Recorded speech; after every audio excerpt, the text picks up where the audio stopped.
Samuel Eto'o a-t-il enfreint les règles de la CAF? Le président de la Fédération camerounaise de football, FECAFOOT, Samuel Eto'o fils est devant la commission de discipline de la Confédération africaine de football, CAF. Ces dernières heures risquent d'être très mouvementées et surtout fatales pour lui. La situation mérite d'être suivie de près et de loin. Selon les textes de la CAF sur la déclaration orale de Samuel Eto'o fils devant la commission de discipline, le conseil de discipline délibère à huis clos. Le président peut, sur demande, autoriser des observateurs à une audience sur invitation uniquement, mais sa décision à cet égard sera définitive et contraignante. On sait aussi que si les déclarations orales ont été entendues, elles seront immédiatement suivies de délibérations.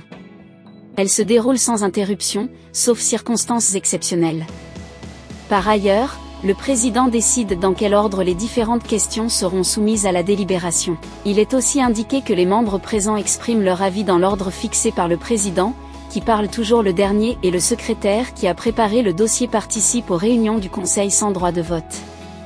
Si l'ancien international devenu dirigeant est reconnu coupable de manipulation de match, selon l'article 154 du code disciplinaire de la CAF, toute personne qui conspire pour fausser le résultat d'un match d'une manière incompatible avec l'éthique sportive sera sanctionnée d'une suspension de match et d'une amende minimale de 10 000 USD, $10 000.